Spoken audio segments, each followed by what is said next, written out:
Hi everyone, welcome to our webinar today.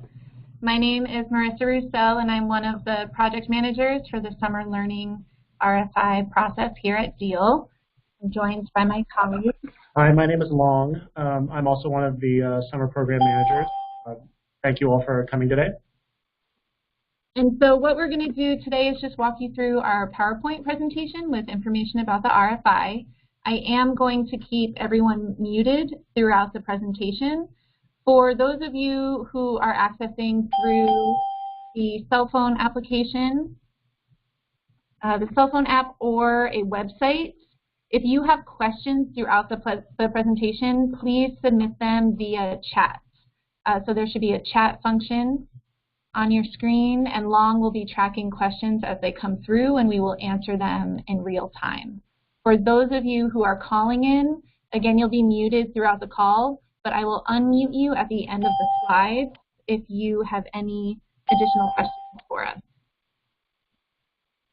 Let's just do questions. No? All right, let's get started.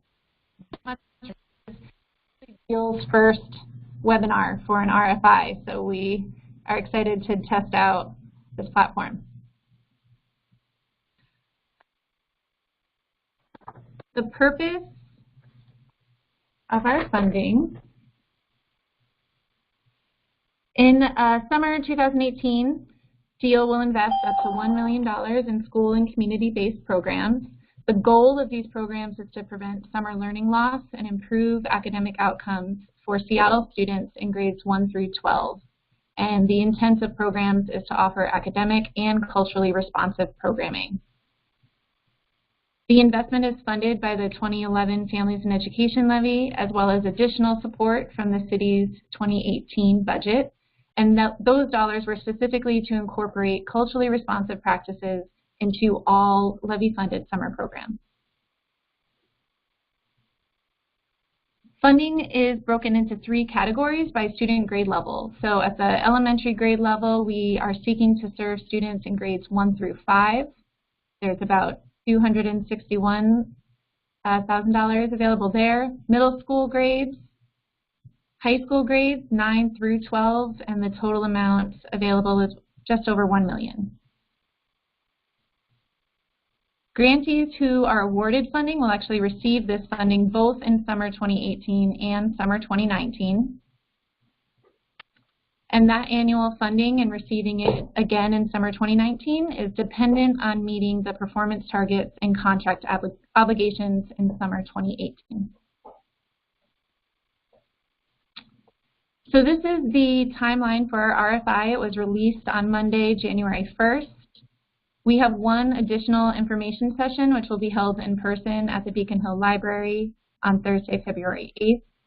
And the RFI application itself is due Wednesday, February 28th at 4:30 p.m. Notification of funding decisions will happen in late March.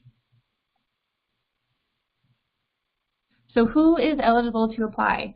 The RFI is open to both schools and community-based organizations. CBOs who apply will be asked to identify a school staff person who will assist them with recruiting levy-focused students. And for this RFI, preschool providers are no longer eligible to apply, as the students we seek to serve are in grades 1 through 12. Previously awarded schools and CBOs are eligible to apply for this RFI if they wish to seek additional funds, expand their programs, or create new programs. Something that's new for this summer is that all of our applicants are expected to incorporate culturally responsive practices. Last summer, Deal had 2 separate RFIs, one which was specific to culturally responsive programming, and this summer we expect all of our applicants to include that best practice. In terms of how we select communities to be served, this summer we have created a priority tiered system. So we'll be sharing with you a list of our first priority schools, second and third. And the way that these priorities were created is so that we can ensure that schools who do not currently have summer programs have an opportunity to have such programs for their students and families. So here is our list of priority schools. I'm not going to read them through to you, but I'll just pause here so folks can take a look. You'll note that some schools do have an asterisk, and those are schools who have moved up in priority. They used to receive summer programming through Levy dollars, but there was a service discontinuation, and so now they are in need of summer programming and providers. So these first priority schools, these are schools who are Levy innovation schools, which means they receive funding for school year programs, but they do not have a summer program. The second priority schools are eligible to receive Levy funds, but again, they do not have summer programs. And then the third priority schools are schools who already have summer programs funded by the Families and Education Levy.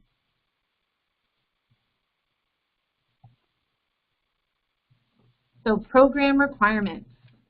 The first requirement we'd like to highlight is that students enrolled in your program must also be enrolled in Seattle Public Schools, and we will be asking program providers to collect an SPS student ID for each participant.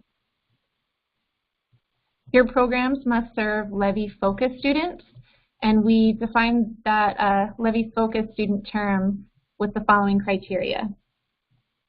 So students could be opportunity gap students, which means they identify as African American, Black students, or other students of color, especially Hispanic, Latino, Native American, Pacific Islander, underserved Asian populations, and immigrants and refugee youth. They could be below grade level standard on state assessments in math or reading. They could score level 1 or level 2 on state English language proficiency tests.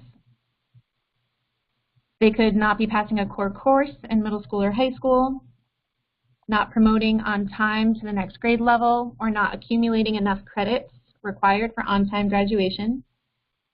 They could be enrolled in English language support programs for 5 years or more, have 1 or more discipline incidents, have poor school attendance defined by missing 5 or more days per semester, or have entered their school after the beginning of the year. So again, these are the characteristics of Levy-focused students, and the students enrolled in your summer program must meet 1 or more of these criteria.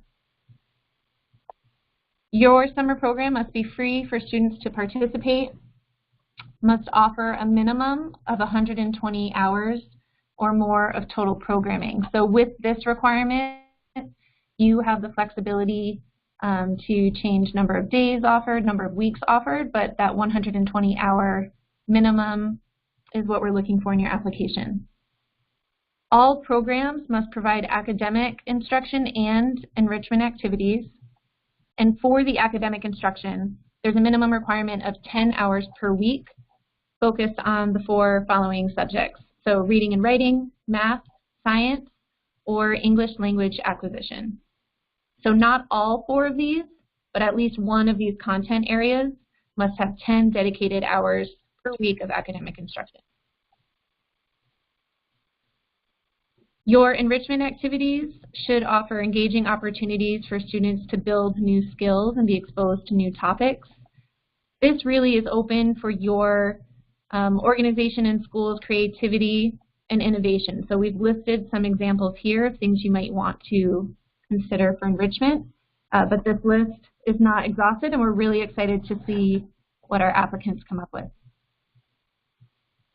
Additionally, programs must provide free meals and must also provide free transportation to participants.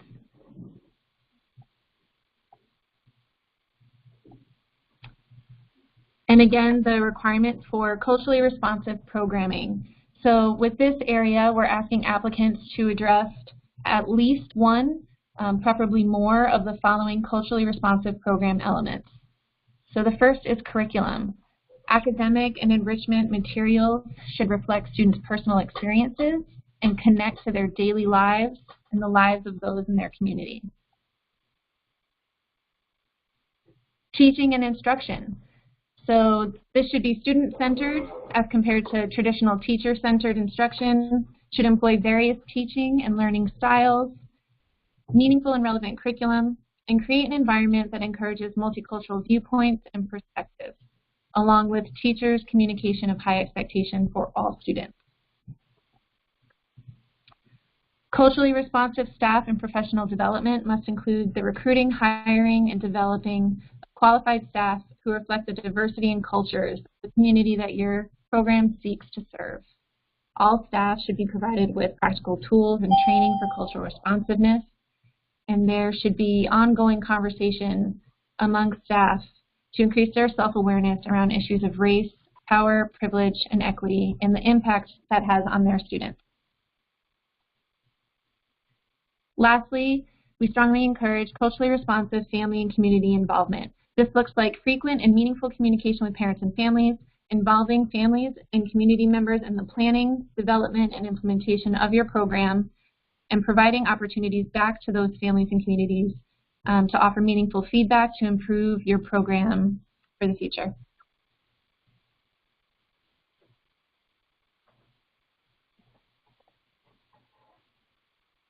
All right, so we have our first question coming through the chat room.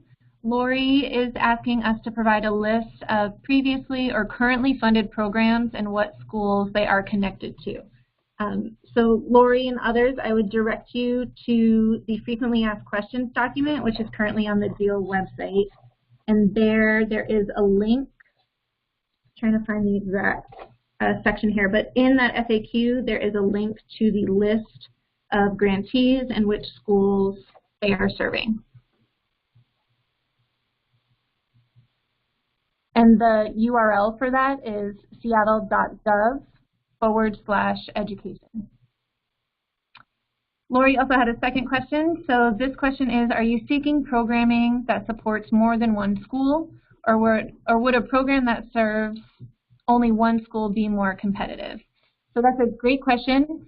That is really open to what's best for your organization and the school community served. So for example, we do have an existing grantee, Woodland Park Zoo. Their program is open to students from multiple schools.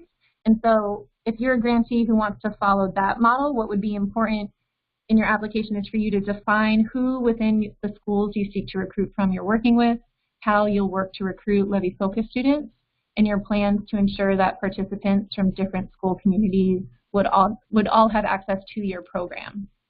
If you're seeking to serve just one school community, again, we'd be looking for who is your contact person at that school and how will you partner strategically with the school community to serve students most in need.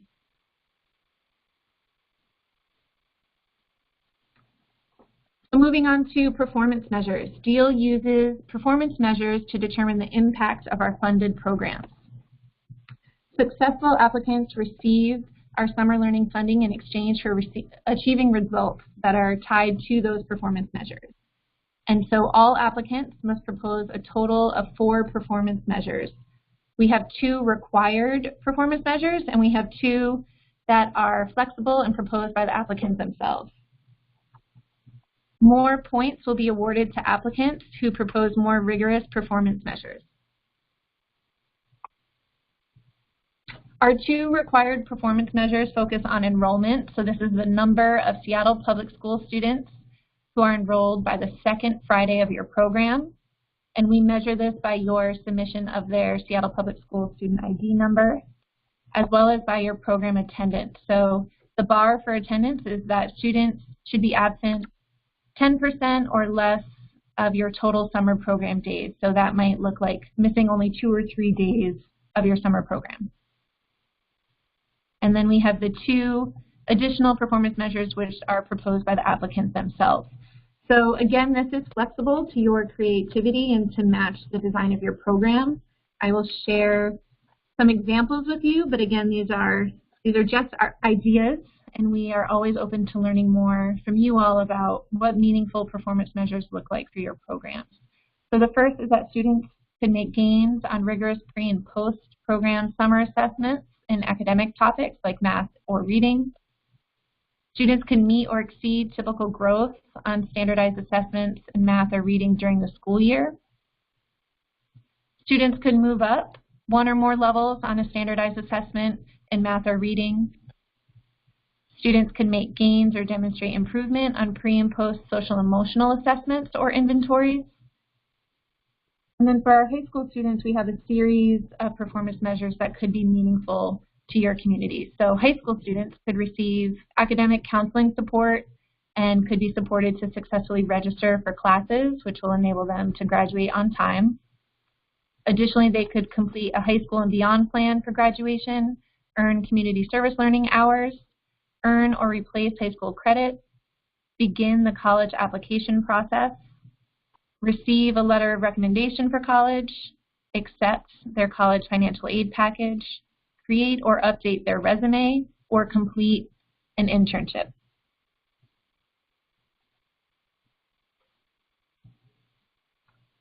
So there are 4 main components to the application. The first is a 1-page cover sheet. The second is a 1-page program summary. The bulk of the application will be your work plan. And then lastly, your program's budget. The work plan is the only scored section of the RFI. The narrative for your work plan is not to exceed 6 pages. And there are 5 sections to that work plan. So you'll see program overview, academic and enrichment programming, management and staff, youth and family engagement, and results. And you'll note in the RFI the detailed questions that align with each area of the work plan, and you will see that culturally responsiveness is embedded in many of these categories. To submit your application, we do need to receive both hard copy and electronic formats. Responses should not be sent with covers, binders, computer disks, or USBs. Links embedded in the narrative will not be opened and therefore will not be considered a part of the application. And we ask that you do not include annual reports, letters of support, media coverage, or most especially student identifiable data. Incomplete or late applications will not be considered for review. So for submission, hard copies, we are asking for 5 copies, either sent by mail or delivered in person to our deal offices here in downtown Seattle. You can also submit electronically to this email address. So for your electronic submission, we're looking for just 2 files.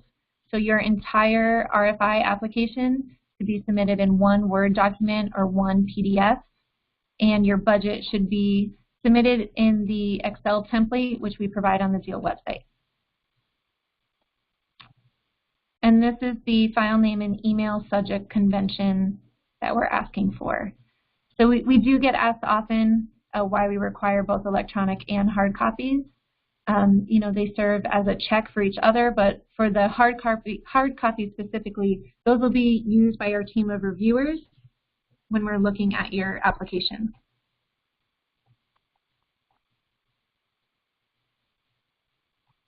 So as we near the end of the presentation, we wanted to offer some resources that might be helpful to applicants. So providing free meals is a requirement of the summer program. While you're welcome to budget for food, snacks, or meals, there is a free resource in our city. Here is contact information to access the summer meal program. For transportation, Seattle Public Schools may be able to provide support to any homeless students through the McKinney-Vento program. And we also wanted to provide a resource for the city's Youth Orca Card program for the summer. For data support and requirements, we ask that you partner again with Seattle Public Schools. And lastly, for the professional development requirements, we wanted to refer you to some free trainings and some low-cost training opportunities both through Seattle Public Schools and Schools Out Washington.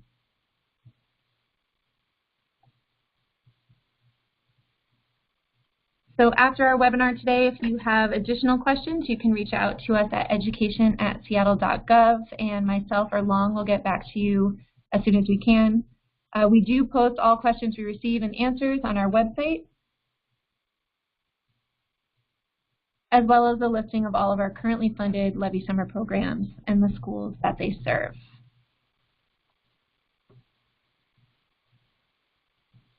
All right. Hello. So I will open it up for questions at this time. If anyone has questions, please use the chat feature.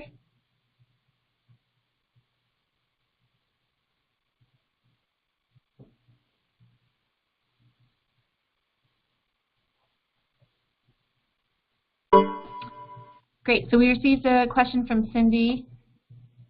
Yes, the presentation is being recorded right now, and so we'll post this on DEAL's website likely tomorrow.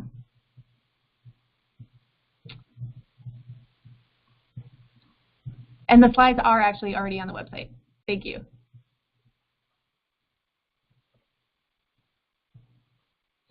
Pause for a second if there are any more questions via chat, and then I'll excuse me, unmute you all for our folks on the phone. Okay, we have a new question. Can you please expand on the academic instruction requirement of 10 hours of academic instruction each week? What does this entail? Does the CBO staff have to be a licensed teacher? Is it required that the staff is a licensed teacher? Is organizational experience delivering academic instruction in particular required? This question comes from Lily. Thank you. So it is not a requirement to have licensed teachers, but it is certainly a best practice. So what we would ask our applicants is to really dig deep in your work plan about how you can ensure quality and rigor in your academic instruction, what background and training your frontline staff do have. If you're a CBO who's partnering with a school, you might talk about how you're utilizing your relationship with the school to recruit certificated teachers who already have a relationship with students in their school. For the 10 hours of academic instruction each week, again, that's flexible for your own program's design. You can spread those hours out how best fits within your program's model. Did you add anything wrong? Great. Another question. So is there a target number of students per project, or do you have guidelines for amount budgeted per student? Great. So there is no set target number of students. As a department, we certainly like to see our investments go as far as they can. And so programs are encouraged to serve as many students as is reasonable for your staff capacity and program design. The only thing I would add is that I think on average we've been funding programs at about 1,100 per student, but that once again that's an average, and we've funded programs with a higher cost per student. We've also funded programs with a lower cost per student. So I would encourage you to assess the needs of the students that you're serving. And that may require additional dollars. And you're welcome and encouraged to request additional dollars if you're serving students with higher needs. Great, thank you. A question from Lori. Do you have a sense of how many grantees you're seeking to fund within each category? Again, the answer is no. So we have our set amount of dollars available within each grade level.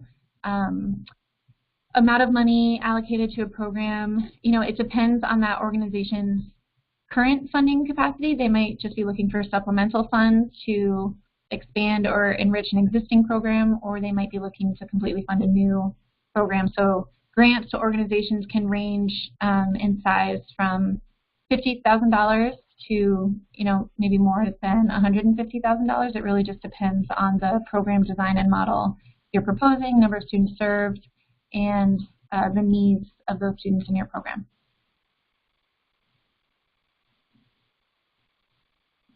All right, so I'm going to unmute the line to take some calls via phone.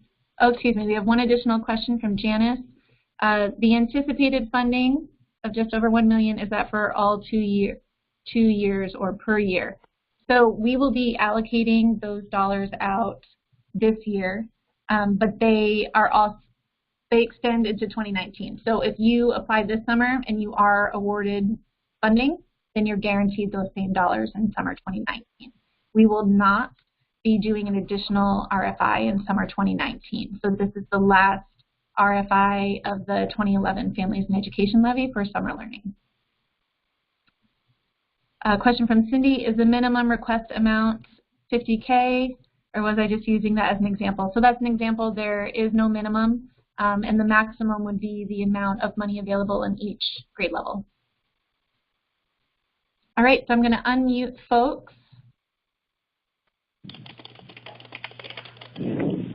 Does anyone who's calling have your phone?